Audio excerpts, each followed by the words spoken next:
Election 2024 की गहमा गहमी अपने अरूज पर पहुंच गई है। इलेक्शन कौन जीतेगा इसका फैसला तो 8 फरवरी को हो जाएगा।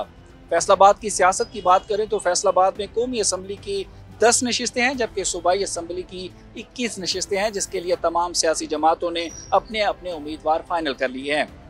हर बार की तरह फैसलाबाद में इस बार वो कांटे के मुकाबले शायद देखने को ना मिलें, क्योंकि इसकी वजूहात ये हैं कि पाकिस्तान तहरीक इंसाफ की जानिब से नए उम्मीदवार मैदान में उतारे गए हैं, जबकि मुस्लिम लीग नून ने भी कुछ नए चेहरे मुतारफ़ करवाए हैं।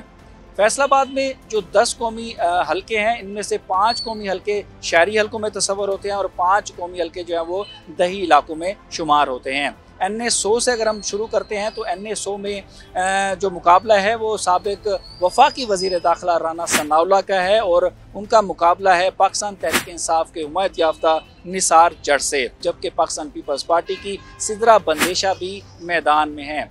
NA 101 की बात करते हैं तो यहाँ पर मुस्लिम लीग नून ने नया उम्मीदवार जो है वो इरफान मनान को मुतारफ़ करवाया है। इससे पहले इरफान मनान के वालिद मियाँ मनान यहाँ पर इलेक्शन लड़ते थे और अब इरफान मनान का जो मुकाबला है वो नए उम्मीदवार राना आतिफ के साथ है, जो पाकिस्तान तहरीक इंसाफ के हमायत याफ्ता हैं। इसी तरह ही अगर NA 102 की बात करें तो ये वो हल्का है जो सबकी तवज्जो का मरकज़ रहता था, क्योंकि यहाँ से आबिद शेर अली इलेक्शन में हिस्सा लेते थे और दूसरी जानब फ़ारूक हबीब का इनके साथ मुकाबला होता था। और इससे कबल जो 2 इलेक्शन हुए हैं उसमें ये सीट तहरीक इंसाफ के पास ही रही है और एक बार फ़ारूक हबीब जीते हैं, जबकि ज़मीनी इलेक्शन में चेयरमैन तहरीक इंसाफ यहाँ से कामयाब हुए हैं। तो अब जो है वो आबिद शेर अली का जो मुकाबला है वो चंगेज़ अहमद काकड़ के साथ है और ये चंगेज़ अहमद पहली बार नेशनल असम्बली का इलेक्शन लड़ रहे हैं। इसी तरह अगर NA 103 की बात करते हैं तो यहाँ पर हाजी अकरम अंसारी ये पुराने खिलाड़ी हैं पाकिस्तान मुस्लिम लीग नून के और इनका मुकाबला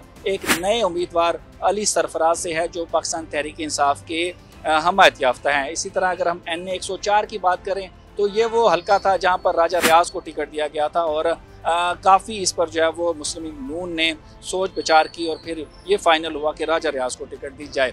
लेकिन अब राजा रियाज वहाँ से इलेक्शन नहीं लड़ रहे, उनके जो बेटे हैं राजा दानियाल वो पहली बार इलेक्शन लड़ रहे हैं और उनका मुकाबला है पाकिस्तान तहरीक इंसाफ के हमायत याफ्ता साहिबजादा हामिद रज़ा के साथ। तो NA 104 में भी इस तरह का मुकाबला है। अब अगर हम दही इलाकों की बात करते हैं तो NA 95 ये चक जुमरा का इलाका है, यहाँ से अब पहली बार नेशनल असम्बली का इलेक्शन लड़ेंगे आज़ाद अली तबस्सुम और इनका मुकाबला है अली अफजल साई के साथ। ये कुछ अच्छा मुकाबला जो है वो हो सकता है, क्योंकि अली अफजल साई पहले PP का इलेक्शन जीत चुके हैं और इसी तरह ही जो आज़ाद अली तबस्सुम है ये भी MPA रह चुके हैं मुस्लिम लीग नून की जानिब से। NA 96 जड़ावाला का हल्का है और यहाँ पर मुस्लिम लीग नून को काफ़ी मुश्किलात पेश आई थी टिकट देने में, क्योंकि उन्होंने जो अपने उम्मीदवार हैं तलाल चौधरी उनकी बजाय यहाँ पर नवाब शेर वसीर को टिकट दिया है। नवाब शेर वसीर अब इलेक्शन लड़ रहे हैं मुस्लिम लीग नून के प्लेटफार्म से। इससे कबल ये तहरीक इंसाफ के प्लेटफार्म से इलेक्शन लड़ चुके हैं और इनका मुकाबला है राय हैदर अली से। और राय हैदर पहले भी जो है वो MPA रह चुके हैं और राय हैदर जो है वो तहरीक इंसाफ के हमायत याफ्ता हैं। अगर NA 97 की बात करते हैं तो ये तांदियावाला का इलाका है और यहाँ पर 2 बलोच आमने सामने हैं। एक अली गौहर बलोच हैं जो मुस्लिम लीग नून के हमायत याफ्ता हैं और दूसरे सादुल्ला बलोच हैं जो पाकिस्तान तहरीक इंसाफ के हमायत याफ्ता हैं।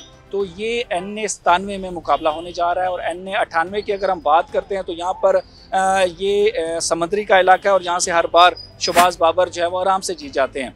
शहबाज बाबर का ताल्लुक मुस्लिम लीग नून से है और इस बार उनका मुकाबला है साबिक सूबाई वज़ीर हाफिज़ मुमताज़ के साथ। तो ये मुकाबला जो है वो देखने को जो है मिल सकता है शायद, लेकिन शहबाज बाबर वहाँ से काफ़ी मजबूत उम्मीदवार हैं। इसी तरह अगर NA 99 की बात करते हैं तो यहाँ पर पहली बार जो है वो मियाँ कासिम फ़ारूक जो है वो इलेक्शन लड़ रहे हैं और ये भी एक अच्छा जो है मुकाबला देखने को जो है मिल सकता है। तो ये सूरत हाल है इस वक्त फैसलाबाद के तमाम हलकों की। जो इलेक्शन की इस वक्त जो गहमा गहमी है वो तो यकीनन भरपूर तरीके से जारी है और जो वोटर्स हैं उनको भी माइल करने की कोशिश की जा रही है।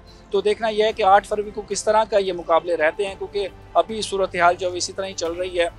वोटर्स को मनाने की भी कोशिश की जा रही है और तमाम सियासी जमातें जो है वो अपनी अपनी कैंपेन को जारी रखे हुए हैं।